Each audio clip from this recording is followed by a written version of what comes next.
Hello dear students, welcome to our channel. आज हम कक्षा 6 और 7 हिंदी कार्य पुस्तिका में कार्यपत्रक 39 और 40 हल करेंगे और शेष सभी कार्यपत्रकों की हल से संबंधित वीडियो आपको चैनल की प्लेलिस्ट में मिल जाएंगे, सो आप वहाँ से देख सकते हैं। संदर्भ के साथ शब्दों के अर्थ समझ पाना।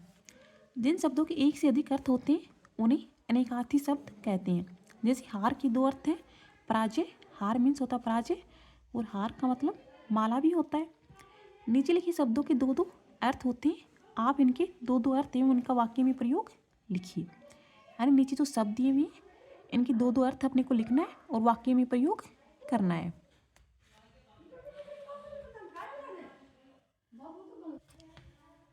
जैसे उत्तर है तो उत्तर का एक अर्थ होता है जवाब, यानी कोई भी प्रश्न होता है उसका हम उत्तर लिखते हैं वो, और एक उत्तर का मतलब होता है उत्तर दिशा। तो जवाब यानी मोहन ने प्रश्न का सही उत्तर दिया। एक दिशा का मतलब मेरे घर का प्रवेश द्वार उत्तर दिशा में खुलता है। लाल शब्द है, इसकी दो अर्थ है, लाल कलर भी होता है और लाल पुत्र भी होता है। टमाटर का रंग लाल होता है और यशोदा अपने लाल को बहुत प्यार करती है, यानी ये पुत्र के संदर्भ में है और ये कलर है। आम, आम का मतलब साधारण, और आम एक फल का भी नाम है। आम आदमी की कोई नहीं सुनता है। और दूसरा, मुझे आम बहुत पसंद है, यानी मुझे आम जो फ्रूट्स आता है वो बहुत पसंद है। अर्थ का अर्थ मतलब धन, और अर्थ मतलब भी होता है जीवन में अर्थ का बहुत महत्व है, यानी कि जीवन में धन का बहुत महत्व है। नरप का अर्थ राजा होता है, यानी जो नरप होता है उसका मतलब राजा भी होता है। भाव मीन्स मूल्य और भाव मीन्स एक संवेदना, यानी मूल्य शक्कर का भाव 50 रुपये किलो है। संवेदना राम का श्याम के प्रति अच्छा भाव है। व्यंजन मीन्स वर्ण और व्यंजन मीन्स पकवान। वर्णमाला में दो प्रकार के वर्ण होते हैं, स्वर और व्यंजन। पकवान यानी दीपावली पर अच्छे अच्छे व्यंजन बनाए जाते हैं। हल मीन्स समाधान, यानी कठिन प्रश्न का हल मुश्किल से मिलता है। और हल का मतलब खेती करने के लिए काम में आने वाला उपकरण। किसान अपने खेत में हल चला रहा है।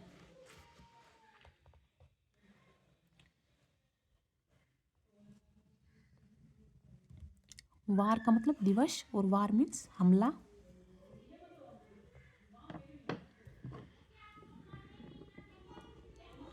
दिवस यानी आज सोमवार है, और वार मीन्स हमला।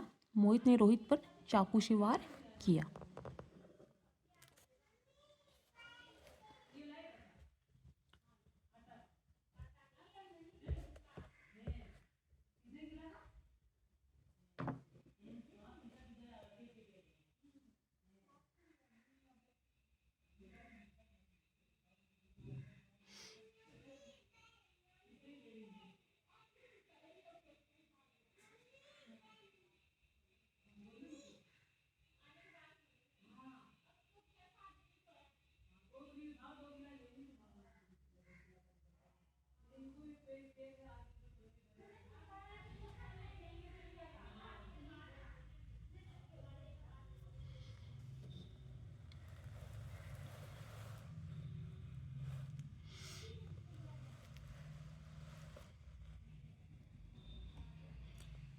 कार्यपत्रक 39 का सॉल्यूशन कंप्लीट हुआ।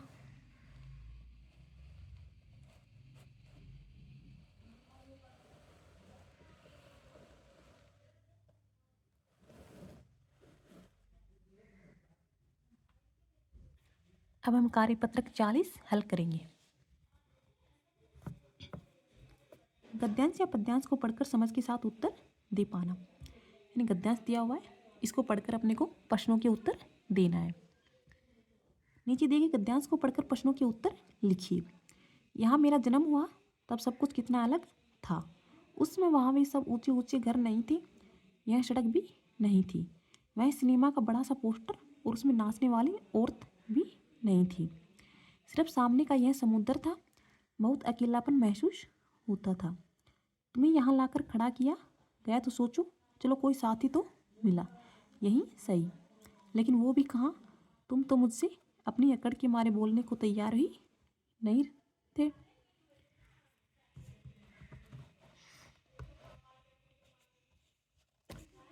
गद्यांश में पेड़ अपने मित्र बिजली के खंभे से बात कर रहा है, जिसमें समय के साथ आए बदलाव के बारे में बता रहा है। तुम्हें अपने आसपास के नीचे दी गई चीज़ों में क्या क्या बदलाव लगता है जो पहले नहीं था।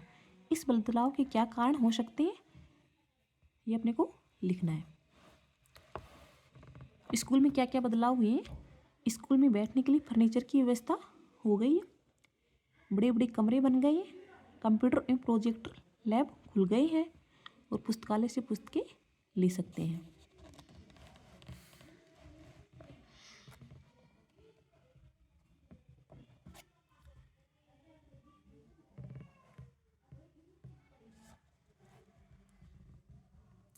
गांव या शहर में क्या बदलाव हुआ है। पक्की सड़कें बन गई हैं। लोग जागरूक हो गए हैं। खुले में शौच जाना बंद कर दिया है। ऊंचे ऊंचे भवन बन गए हैं और यातायात के साधन खूब हो गए हैं।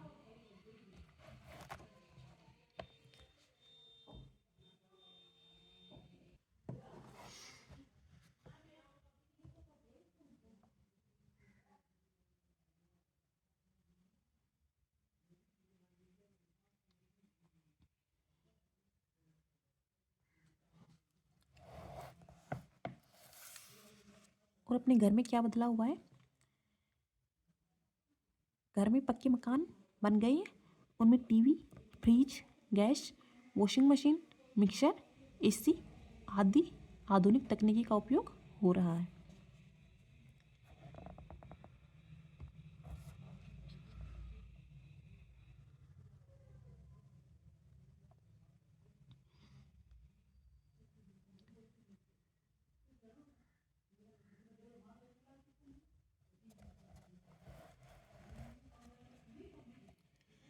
प्रश्न वर्ग है, क्या तुम्हारा भी कोई दोस्त ऐसा है जो अकड़ के मारे कभी कोई बात नहीं करता है, तब तुम उससे बात करने के लिए क्या करते हो।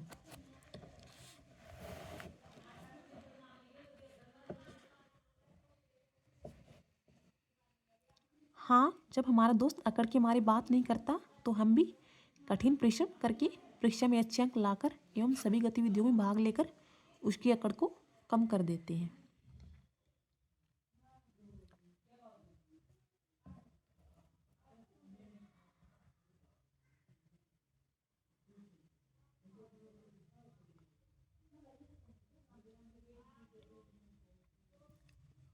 डियर स्टूडेंट्स, यदि आपको वीडियो अच्छा लगे तो like and subscribe this channel.